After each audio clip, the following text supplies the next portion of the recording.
નમસ્કાર, સ્વાગત છે આપનું ગુજરાત ન્યૂઝના સ્પેશિયલ રિપોર્ટમાં. સ્પેશિયલ રિપોર્ટમાં વાત કરીશું વિકાસ યાત્રાની, કારણ કે જે પ્રમાણે રાજ્ય સરકાર નાગરિકોને કેન્દ્રમાં રાખી વિકાસ સપ્તાહનું આખું એક આયોજન કર્યું છે. દર વર્ષે આ આયોજન થતું હોય છે. આ વખતની વાત કરીએ તો આ વખતે 7 થી 15 ઓક્ટોબર દરમિયાન રાજ્ય સરકારે આ વિકાસ સપ્તાહની ઉજવણી કરવાનું નક્કી કર્યું છે. રાજ્ય સરકાર દ્વારા અનેકવિધ કાર્યક્રમો આને લઈને યોજવામાં આવે છે, અને ખાસ તો જે વિકાસ યાત્રા છે, ખાસ કરીને સુશાસનની સિદ્ધિઓ છે, એ લોકો સુધી પહોંચે એ ખાસ એક આનો હેતુ છે. બીજું કે ન માત્ર રાજ્ય સરકાર પણ નાગરિક આ વિકાસ યાત્રામાં કેવી રીતે સહભાગી થાય અને આ જનતા પણ, લોકો પણ એનાથી પ્રેરિત થાય, આ પણ એક મોટો હેતુ છે. ખાસ કરીને કહેવાય છે કે ભારત એક કૃષિ પ્રધાન દેશ છે અને ગુજરાત પણ કૃષિ પર નિર્ભર છે. મોટા ભાગના વિસ્તારોમાં ગુજરાત અને ભારતમાં ખેતી જોવા મળે છે, અને કહેવાય છે કે ખેતીનો વિકાસ થયો, કૃષિ ક્ષેત્રનો વિકાસ થયો તો દરેક ક્ષેત્રનો વિકાસ થતો હોય છે. અને હવે તમે જુઓ કે પ્રાકૃતિક ખેતી તરફનું વલણ દિવસે ને દિવસે ખેડૂતો અપનાવતા ગયા છે. એનું પાછળનું કારણ છે કે પ્રકૃતિ સાથે સીધું જોડાણ છે. કહેવાય છે કે ઝીરો મેન્ટેનન્સ છે, અને પ્રકૃતિ તરફનું આ પ્રયાણનું જે પગલું છે રાજ્ય સરકારનું, અને એને જ લઈને રાજ્ય સરકારે અઢળક કાર્યક્રમો કર્યા છે. અઢળક યોજનાઓ, અઢળક કાર્યક્રમો કરીને જે પ્રાકૃતિક ખેતી છે એના માટે ખેડૂતોમાં જાગૃતિ આવે એવો એક પ્રયાસ રાજ્ય સરકારનો રહ્યો છે. અને ખાસ તો પ્રકૃતિની રક્ષા થાય અને જન આરોગ્યની દરકાર આ સરકારે, રાજ્ય સરકારે કરી છે, અને એને જ લઈને એક નવા કૃષિ યુગની શરૂઆત થઈ છે. અને એટલે જ કદાચ કહેવાય કે જન વિશ્વાસ, સેવા અને સાથે જ સમર્પણ, આને લઈને વિકાસ સપ્તાહનું આયોજન કર્યું છે. ત્યારે કૃષિ ક્ષેત્રને લઈને અથવા પ્રાકૃતિક કૃષિની વાત કરીએ, ખેડૂતોની વાત કરીએ, ગામડાઓની વાત કરીએ, પશુપાલકોની વાત કરીએ, આ વિકાસ સપ્તાહમાં કેવી રીતે ભાગીદાર બને છે. એ ખેડૂત છે, એની ખેતી છે, ગ્રામ્ય જીવન છે, આ કેવી રીતે ભાગીદાર બને છે અને વિકાસ સપ્તાહથી એમને કેટલો લાભ થાય છે, એમની જે કહેવાય કે ભાગીદારી કેટલી થાય છે, એને લઈને ઘણા બધા સવાલો થાય છે. કારણ કે ખેતી ક્ષેત્રે પણ અત્યારે ડિજિટલ યુગ છે, એટલે ડિજિટલ જે આપણે ખેતીની વાત કરીએ તો ડિજિટલ ઇન્ડિયા છે, ત્યારે એગ્રીકલ્ચર ડિજિટલ કેવી રીતે આપણે અપનાવી શકીએ, ઘણા બધા સવાલો થાય છે. પડકારો પણ બધા બહુ છે. તો વિકાસ સપ્તાહ દરમિયાન કૃષિ, પ્રાકૃતિક કૃષિ, ગ્રામીણ ક્ષેત્ર, ખેડૂત, આ બધાને લક્ષ્યમાં રાખીને કયા પ્રકારનું આયોજન છે, આ વિશે ગુજરાત ન્યૂઝના સ્પેશિયલ રિપોર્ટમાં ચર્ચા કરવી છે. અને ચર્ચા કરવા માટે ગુજરાત રાજ્યના કૃષિ મંત્રી માનનીય શ્રી રાઘવજી પટેલ આપણી સાથે છે.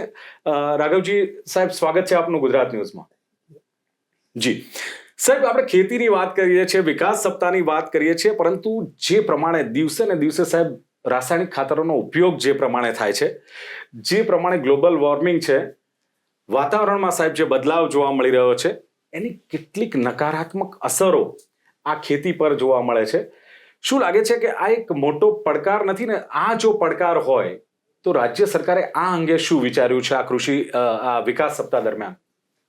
ચોક્કસ. અત્યારે ખેતી સામે જો મોટો કોઈ પડકાર હોય તો રાસાયણિક ખાતરો અને જંતુનાશક દવાના વધુ પડતા ઉપયોગના કારણે પર્યાવરણની સમતુલામાં બગાડ થાય છે, જમીનની ફળદ્રુપતા પણ ઘટે છે, જમીનમાં રહેલા કુદરતી કાર્બન પણ નાશ પામે છે, પરિણામે જમીન બંજર બનતી જાય છે. એમાં ઉપજતા ધાન્ય કે ફળો કે શાકભાજી, જે જંતુનાશક દવાઓ અને રાસાયણિક ખાતરોના અમુક અંશો એમાં રહી જતા હોવાના કારણે આરોગ્યપ્રદ માટે પણ આ નુકસાનકારક છે. કેન્સરથી લઈ અને અનેક બીમારીઓ આવા ધાન્ય કે ફળફળાદી કે શાકભાજી ખાવાથી થાય છે. એના પણ રોગીઓની સંખ્યામાં પણ ઉત્તરોત્તર વધારો થતો જાય છે. પર્યાવરણીય સમતુલાને પણ આ નુકસાનકારક છે. એટલા માટે અત્યારે રાસાયણિક ખેતી કરતાં, પરંપરાગત જે રીતે ખેડૂતો ખેતી કરતા, એ પ્રાકૃતિક ખેતીના વિષય ઉપર અત્યારે માનનીય દેશના યશસ્વી વડાપ્રધાન નરેન્દ્રભાઈ મોદીએ પૂરું ધ્યાન આપ્યું છે. અને સમગ્ર દેશમાં પ્રાકૃતિક ખેતીનો વ્યાપ વધે એના માટે પૂરતું આયોજન સરકાર કરી રહી છે. કેન્દ્ર સરકાર તેમજ રાજ્ય સરકાર આ બંનેના સંયુક્ત પ્રયત્નોના કારણે ગુજરાતમાં પ્રાકૃતિક ખેતીનો વ્યાપ વધે એના માટે સરકાર અનેકવિધ પગલાઓ લઈ અને આ ખેતીનો વ્યાપ દિવસે દિવસે રાજ્યમાં વધે એ માટે કામ કરી રહી છે. રાઘવજીભાઈ, આપે કહ્યું તે પ્રમાણે કે પ્રાકૃતિક ખેતી માટે રાજ્ય સરકાર પ્રયાસ કરી રહી છે. નો ડાઉટ ખેડૂતો પણ પ્રોત્સાહિત થઈ રહ્યા છે, પણ ગાય આધારિત ખેતી, પ્રાકૃતિક ખેતી ને અન્ય ખેતીની જે પદ્ધતિઓ છે, આ વચ્ચેનો તફાવત શું છે? અને બીજી મેઇન વસ્તુ મારી એ છે કે ખાસ કરીને ભારત અને ગુજરાતના વાતાવરણને લઈને કઈ ખેતીની પદ્ધતિ વધારે યોગ્ય લાગે છે આપને? પહેલાં તો ખેતી પદ્ધતિની તફાવતની વાત કરું તો પરંપરાગત અત્યારે જે ખેતી છે એ ખેતીમાં મુખ્યત્વે રાસાયણિક ખાતરો અને જંતુનાશક દવાઓના ઉપયોગથી ખેડૂતો વધુ પાક લેવા માટે વધુને વધુ ખાતર અને દવાઓનો ઉપયોગ કરતા થાય છે. જ્યારે પ્રાકૃતિક ખેતીમાં રાસાયણિક ખાતર કે જંતુનાશક દવાનો ઉપયોગ હોતો જ નથી. માત્ર એક દેશી ગાયના મદદથી એના ગોબર અને મૂત્રથી જીવામૃત, ઘન જીવામૃત વગેરે બનાવી અને એનાથી એક દેશી ગાયની મદદથી 20 એકર જેટલી જમીનમાં ખેતી થઈ શકે છે. અને આ ખેતીની પડતર કિંમત 0 છે, એટલે કે ઉત્પાદન ખર્ચ 0 આવે છે. જી. અને રાસાયણિક ખેતીમાં દવા અને ખાતરનો વધુ પડતા વપરાશના કારણે એનું પડતર કિંમત ખૂબ ઊંચી હોય છે. એટલે પ્રાકૃતિક ખેતીમાં પડતર કિંમત મૂલ્ય ઓછું હોય છે, જ્યારે ઉત્પાદન અને ગુણવત્તાવાળું હોય છે અને આરોગ્ય માટે ખૂબ લાભપ્રદ છે. વળી પ્રાકૃતિક ખેતી કરવાથી જમીનમાં કુદરતી કાર્બનના તત્વો વધે છે, જેના પરિણામે જમીનની ફળદ્રુપતા પણ જળવાઈ રહી છે, જેથી પર્યાવરણની સંતુલનને પણ મોટો ફાયદો પ્રાકૃતિક ખેતી દ્વારા થાય છે.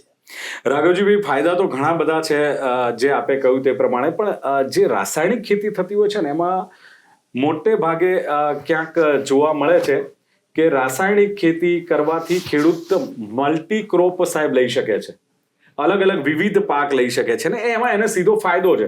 હવે માની લો કે આપણે પ્રાકૃતિક ખેતીની વાત કરીએ તો જે બહુપાક પદ્ધતિ છે, મલ્ટી ક્રોપિંગ છે, એનો મહત્તમ લાભ જો ખેડૂતને લેવો હોય તો રાસાયણિક ખાતરની ખેતીમાં એ લઈ શકે છે. પ્રાકૃતિક ખેતીમાં સાહેબ એ મર્યાદા નથી કે એમાં પણ એને શક્યતાઓ છે કે મલ્ટી ક્રોપિંગ લઈ શકે, એટલે વધુ પાક લઈ શકે સાહેબ? પ્રાકૃતિક ખેતીમાં પણ એક કરતાં વધુ પાકો લઈ શકાય છે. મૂળ તો માત્ર ફેર આ બંને ખેતી વચ્ચે ફેર માત્ર એટલો જ છે કે એક ખેતીમાં રાસાયણિક ખાતરો અને જંતુનાશક દવાઓનો બિલકુલ ઉપયોગ થાય છે, અને જે બીજી ખેતી પદ્ધતિમાં જેમને પ્રાકૃતિક ખેતી પદ્ધતિ કહી છે એમાં રાસાયણિક ખાતરો અને જંતુનાશક દવાઓનો ક્યાંય ઉપયોગ થતો નથી. આ સિવાય પ્રાકૃતિક ખેતીમાં એક દેશી ગાયના ગોબર અને મૂત્રથી બનાવેલા જીવામૃત અને ઘનામૃત જે જમીનમાં આપવાથી અને છોડને આપવાથી ઉત્પાદન પણ વધે છે, ગુણવત્તાયુક્ત ઉત્પાદન આવે છે, એનો બજાર મૂલ્ય પણ વધુ હોય છે અને પૂરતા પ્રમાણમાં સારી રીતે ઉત્પાદન આપે છે. રાસાયણિક ખાતરથી ખેતી જે કરી છે એમાં દિન પ્રતિદિન જમીનની ફળદ્રુપતા ઘટતી જાય છે અને એક સમય એવો આવશે કે કુદરતી કાર્બન સાવ નાશ પામતા જમીનમાં એ જમીન બંજર બની જશે. સાથોસાથ મેં કીધું એમ આરોગ્ય માટે પણ રાસાયણિક ખેતી ખતરારૂપ છે. દિન પ્રતિદિન એના કારણે રોગોનું પ્રમાણ વધતું જાય છે. એટલે જમીનનું સ્વાસ્થ્ય, લોકોનું આરોગ્ય અને ગુણવત્તાયુક્ત ઉત્પાદન અને એની જે પડતર કિંમત છે, રાસાયણિક ખેતીની પડતર કિંમત ઊંચી આવે છે, જ્યારે પ્રાકૃતિક કૃષિની જે ઉપજની પડતર કિંમત લગભગ 0 બજેટથી કહી શકાય એવી આ ખેતી પદ્ધતિ છે. બિલકુલ. પણ આપ જ્યારે પ્રાકૃતિક ખેતીની વાત કરી રહ્યા છો ત્યારે એક વાત એ પણ આવે છે કે કૃષિ ક્ષેત્રે જે માનવ બળની જરૂરિયાત જોઈએ, અત્યારે તમે જુઓ કે ગામડા તૂટતા જાય છે સાહેબ, અને શહેરીકરણ વધતું ગયું છે. હવે ગામડામાં કોઈને ખેતી કરવી હોય તો મજૂર નથી મળતા, દાડિયા નથી મળતા, માણસો ઓછા થતા જાય છે, લોકોને ખેતીમાંથી રસ ઓછો થતો જાય છે, શહેરીકરણ વધતું જાય છે, ગામડા તૂટતા જાય છે. રાઘવજીભાઈ, એવી કોઈ યોજના રાજ્ય સરકારની અથવા એવી કોઈ સહાય કે જેને લઈને ગામડા સમૃદ્ધ બને, એ પશુપાલન વ્યવસાય સાથે જોડાયેલા હોય, ખેતીના વ્યવસાય સાથે જોડાયેલા હોય, એમને રાજ્ય સરકારનો એવો સહકાર મળે કે જેને લઈને ગામડાનું જીવન સમૃદ્ધ બને, ખેડૂત સમૃદ્ધ બને અને આપણા ગામડા છે, જે આપણી ઓળખ છે, આપણી સંસ્કૃતિ છે, એ જળવાઈ રહે એવા પ્રયાસો થાય છે? ખાસ કરીને શહેરીકરણની વધતો લોકોનો મોહના કારણે ગામડા ભાંગતા જાય છે. ગામડામાંથી મોટા પ્રમાણમાં લોકો શહેરોમાં વસવાટ કરવા ચાલ્યા જાય છે.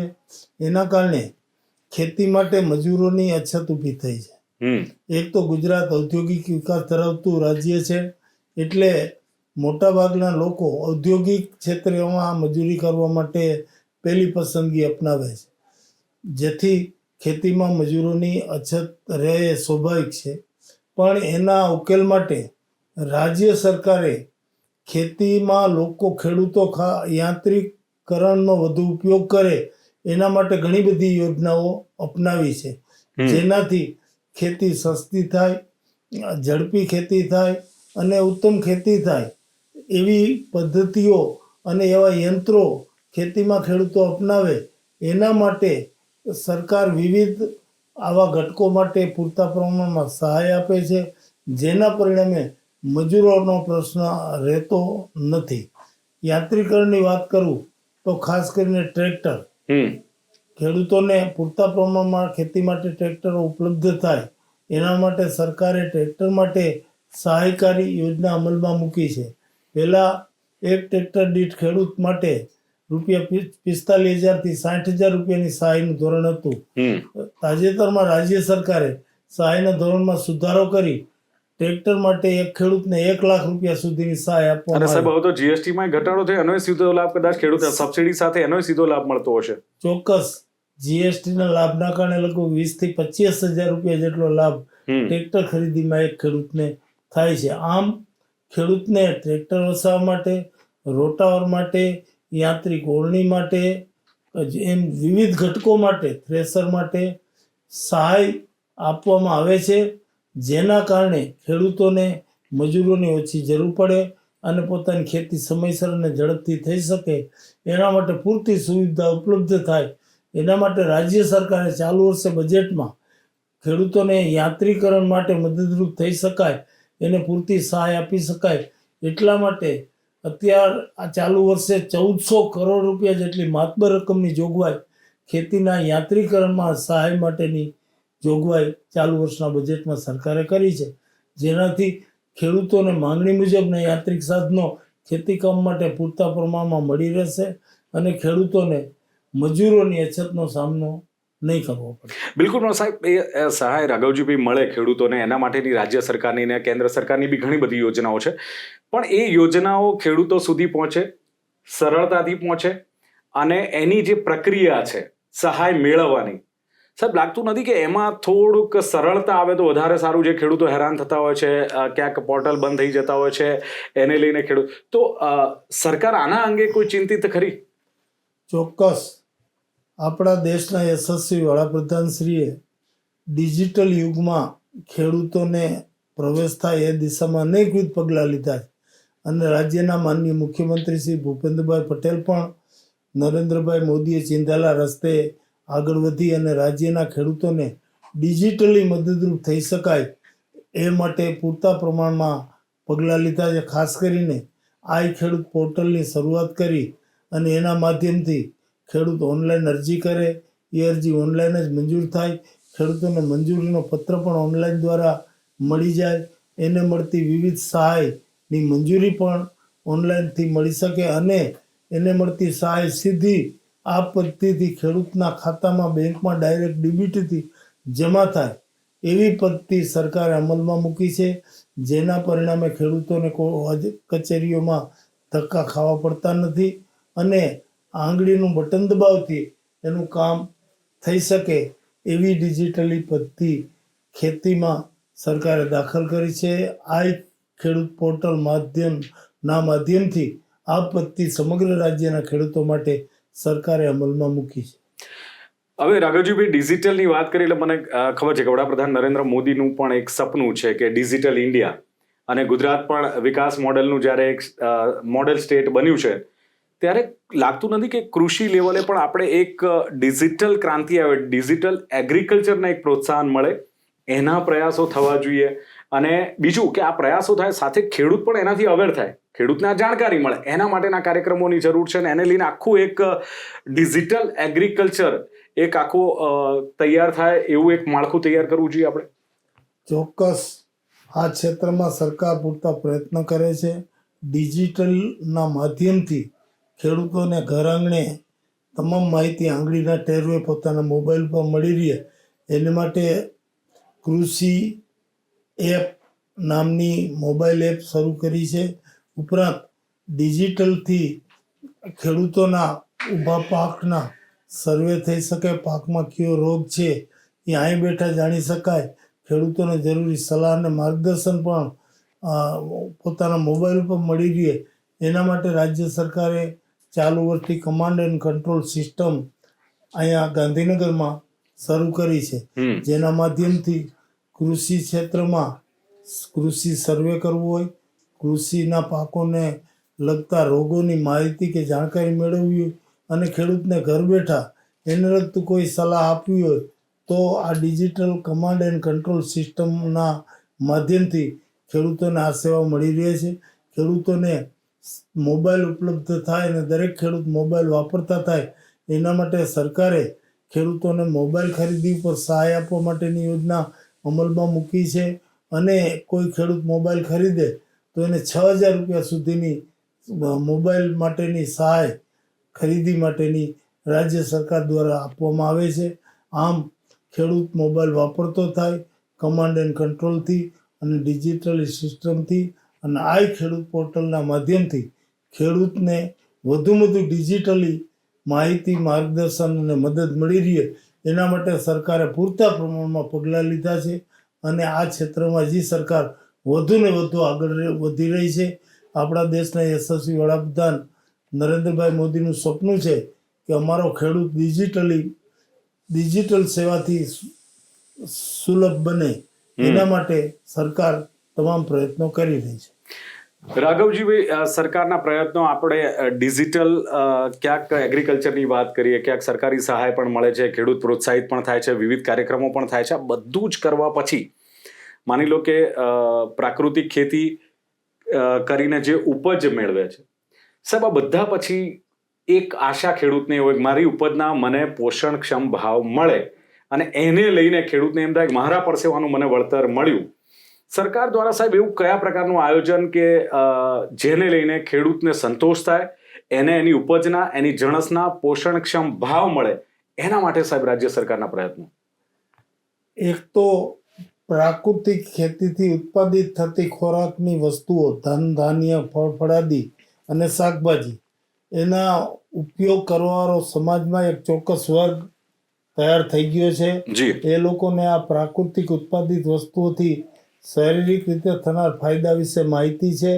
એટલે આવો એક વર્ગ છે એ જે ખેડૂત પ્રાકૃતિક ખેતી કરતો હોય એની ઉત્પાદિત જણસો હોય એ ખેડૂતના ખેતરેથી કે ખેડૂતના ઘરેથી ખરીદતો થઈ ગયો છે. બીજું, જે ખેડૂત પ્રાકૃતિક ખેતી કરતો હોય એના માલના વેચાણ માટે દરેક માર્કેટિંગ યાર્ડો હોય, મહાનગરો હોય, એમાં ચોક્કસ દુકાનો કે હાટો ઊભી થાય અને માર્કેટિંગ યાર્ડોમાં એના માટેની જરૂરી વેચાણ માટેની સુવિધા ઉપલબ્ધ થાય. એના માટે જરૂરી કાર્યવાહી કરવા માટે રાજ્ય સરકાર પૂરતા આયોજન માટે વિચારણા કરી રહી છે, જેથી ખેડૂતને પોતાનો માલ વેચવા માટે બીજે ભટકવું ન પડે અને ચોક્કસ જગ્યાએથી આ માલ વેચાતો જે ગ્રાહકને જરૂર હોય તેઓ લઈ શકે એવી વ્યવસ્થા ઉપલબ્ધ કરવા માટે સરકાર સઘન રીતે વિચારણા કરી રહી છે. સાહેબ, એવું કહેવાય છે કે ખેડૂત સમૃદ્ધ તો રાજ્ય સમૃદ્ધ, રાજ્ય સમૃદ્ધ તો દેશ સમૃદ્ધ. પણ જ્યારે કુદરતી આફતો રાઘવજીભાઈ આવે છે અને એ ખેડૂત કે જે ધરતીને ચીરીને પોતાનો પાક પેદા કર્યો હોય અને એ વખતે જ્યારે અતિવૃષ્ટિ જેવું આવતું હોય છે, વિપર્યય જેવું વાવાઝોડું આવે, તાવતે જેવું વાવાઝોડું આવતું હોય અને ખેડૂતના પાકને સાહેબ જ્યારે નુકસાન થતું હોય છે ને ત્યારે ખેડૂતની ઊંઘ આરામ થઈ જતી હોય છે, પડ્યા પર પાટું સમાન થતું હોય છે. ત્યારે સાહેબ એને એવી ઈચ્છા હોય કે મારા નુકસાનીનું સર્વે થાય, મને યોગ્ય એનું વળતર મળે. એટલે આમાં કયા પ્રકારના સુધારા કરવામાં આવ્યા છે કે જેને લઈને હવે ખેડૂત એવું ના કહી શકે કે મારા પાકનું સર્વે નથી થયું, મને વળતર નથી મળ્યું. એને લઈને આપણે ટેકનોલોજીનો ઉપયોગ કરીને એનો સર્વે થાય અને ખેડૂતને એનું વળતર મળે અને એ જગતનો તાત સાહેબ ક્યાંક તૂટે નહીં, એના માટે સરકાર શું વિચારી રહી છે? સરકાર શ્રી ખેડૂતોની વખતો વખત મદદરૂપ બની છે. ખેડૂતોને ઝડપથી કુદરતી આપતો વખતે એના ખેતીના પાકને જે નુકસાન થયું હોય એની સામે સહાય મળી રહે એના માટેનું પૂરતું આયોજન કરે છે. અત્યારે ઝડપથી ખેડૂતોને આવા સમયે સહાય મળી રહે, એના પાકનું નુકસાનીનું સર્વે થઈ શકે એના માટે મેં કીધું એમ ડિજિટલી કમાન્ડ એન્ડ કંટ્રોલ સિસ્ટમના માધ્યમથી સેટેલાઇટ દ્વારા સર્વે થઈ શકે છે. નુકસાનીનું સચોટ સર્વે થઈ અને ઝડપથી એનો અહેવાલ પણ સરકારશ્રીને મળી જાય છે. અને સરકારશ્રી આવા સમયે ખેડૂતોની પડખે ઊભા રહે અને માનનીય મુખ્યમંત્રી શ્રી ભૂપેન્દ્રભાઈ પટેલની ખેડૂતો પ્રત્યેની હમદર્દીના કારણે દરેક કુદરતી આફત વખતે ખેડૂતોને પૂરતા પ્રમાણમાં સહાય અને મદદ મળી રહે તે પણ જુએ છે. છેલ્લા 4-5 વર્ષોમાં ક્યાંય અતિવૃષ્ટિ થઈ, ક્યાંક પૂરના કારણે ખેડૂતોના ખેતી પાકને નુકસાન થયું હોય કે વાવાઝોડાથી ખેતી પાકોને નુકસાન થયું હોય, આવા તમામ કિસ્સાઓમાં રાજ્ય સરકારે ખેડૂતોને પડખે ઊભા રહી પૂરતી આર્થિક સહાયતા કરી છે. બરાબર. રાઘવજીભાઈ, એક વાત એ છે કે પ્રાકૃતિક ખેતી તરફ જ્યારે ખેડૂતો વળ્યા છે અને ડાંગ જિલ્લો તો આમ તો 100% એવું કહેવાય છે કે રસાયણ મુક્ત થઈ ગયો છે, પ્રાકૃતિક ખેતી તરફ ખેડૂતો વળ્યા છે, ત્યારે દરેક જે આ પ્રાકૃતિક ખેતી કરતા હોય એમના માટે એક સ્પેશિયલ બજાર હોય સાહેબ. એમને એવું થાય કે મેં આટલી મહેનત કરી છે અથવા જે ખેતી પ્રાકૃતિક દ્રષ્ટિએ કરી છે તો મને મારી ઉપજ મળે. હવે એના માટે જો એને એકદમ બેસ્ટ પ્રાઇઝ મળે, હું તો કહું છું કે એને પોષણક્ષમ ભાવ મળે અથવા પ્રીમિયમ પ્રાઇઝ મળે, વધારાની કિંમત મળે, એવું જો આયોજન રાજ્ય સરકાર તરફથી કરે ને એવો જો માર્કેટનો સપોર્ટ કરે તો ખેડૂતમાં પણ ઉત્સાહ વધે અને પ્રાકૃતિક ખેતી માટે એને પણ થોડો લગાવ થાય અને વધુ ને વધુ ખેડૂતો આકર્ષાય. એના માટેના પ્રયત્નો જરૂરી નથી લાગતા? ચોક્કસ જરૂર છે, કારણ કે પ્રાકૃતિક ખેતી કરતા ખેડૂતોનો માલ ઝડપથી વેચાઈ જાય અને સારી કિંમત મળે તો જ ખેડૂતો આ ખેતી તરફ આગળ વધવા માટે પ્રોત્સાહિત થાય. અને એની ઉપજના માલના વેચાણ માટે સરકાર ગંભીરતાપૂર્વક મેં કીધું એમ આયોજનો વિચારણા કરી રહી છે કે આવા પ્રાકૃતિક ખેતી કરતા ખેડૂતોના ઉત્પાદિત વસ્તુઓના વેચાણ માટે પ્રાકૃતિક હાટ કે પ્રાકૃતિક કૃષિ ઉત્પાદિત જણસીઓના વેચાણ માટેના ચોક્કસ સ્થળો નક્કી કરી, ખાસ કરીને માર્કેટિંગ યાર્ડો કે કોઈ શહેરોમાં હાટ જેવી વ્યવસ્થાનું આયોજન થાય અને ખેડૂત પોતાનો ઉત્પાદિત માલ લઈ અને આવી જગ્યાએ વેચવા માટે આવે, જેથી ગ્રાહકોને પણ ચોક્કસ સ્થળની ખબર હોય તો ત્યાંથી ખેડૂતોનો માલ લઈ શકે. આ જાતની વ્યવસ્થા જો વ્યાપકપણે અમલમાં મુકાય તો જ આવા ખેડૂતોનો ઉત્પાદિત માલ વેચાઈ શકે અને એનાથી ખેડૂતો પ્રોત્સાહિત થઈ અને વધુ આ ક્ષેત્રમાં પ્રાકૃતિક ખેતીનો વ્યાપ વધારવા માટે પ્રયત્નો કરે. આપની વાત સાચી છે, આ દિશામાં સરકાર પૂરતા પ્રયત્નો કરી રહી છે અને નજીકના ભવિષ્યમાં જ એના આયોજનો પણ રાજ્ય સરકાર અમલમાં મૂકશે.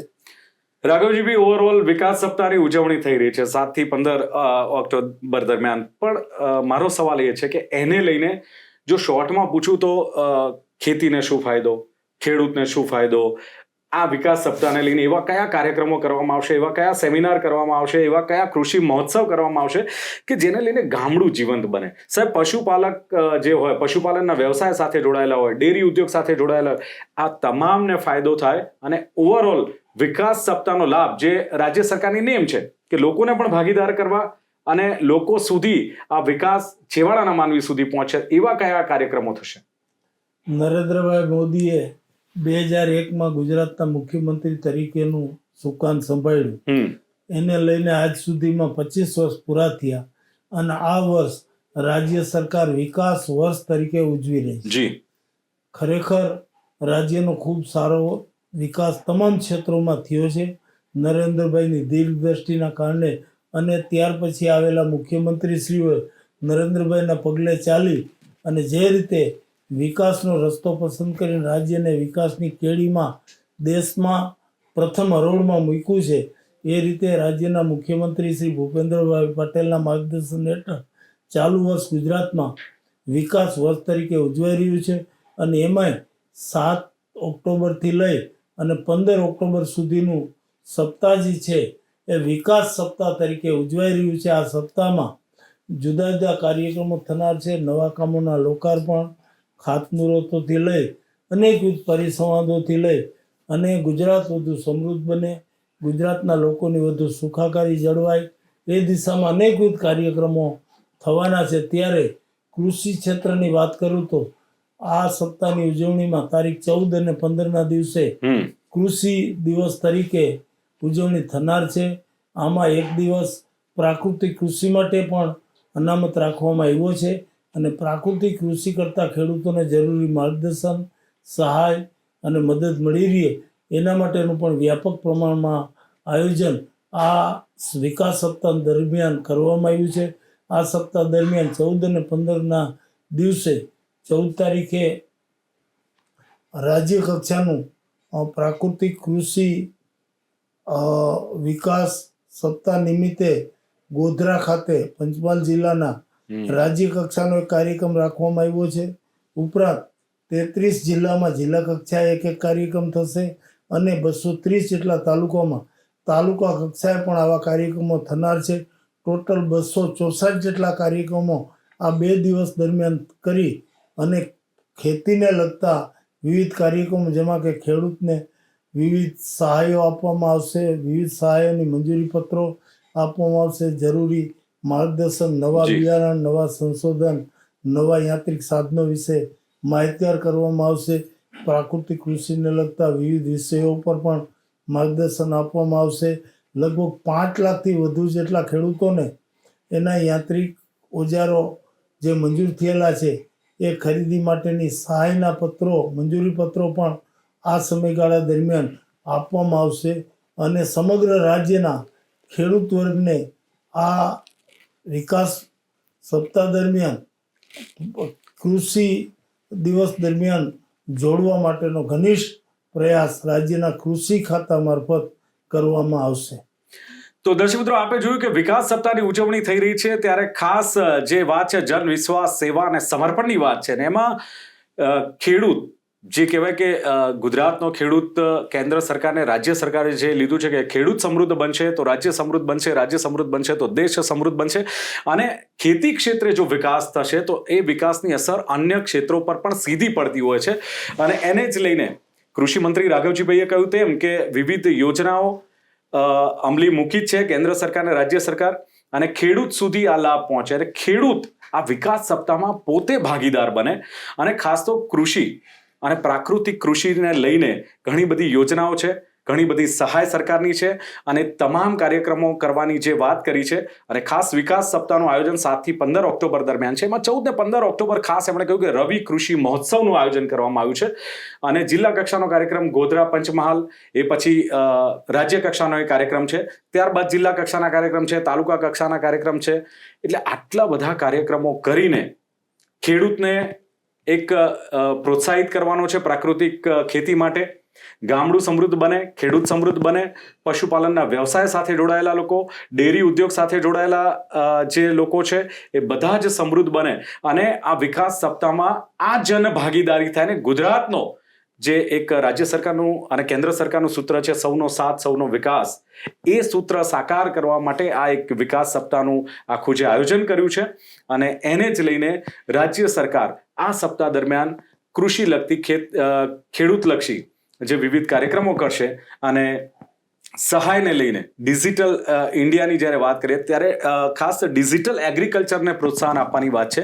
ખેડૂતને સીધી સહાય મળી જાય, નુકસાનીમાં વળતર મળી જાય.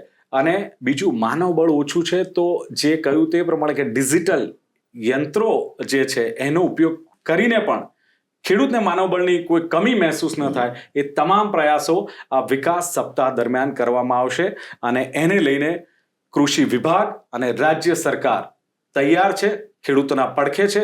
ખેડૂત સમૃદ્ધ બને એ જ એમનો એક ઉદ્દેશ આ વિકાસ સપ્તાહનો છે. આ ચર્ચા કરવા બદલ કૃષિ મંત્રી રાઘવજી પટેલ આપણી સાથે ઉપસ્થિત થયા. રાઘવજીભાઈ, ખૂબ ખૂબ આભાર આપનો સાહેબ. Thank you very much. આભાર.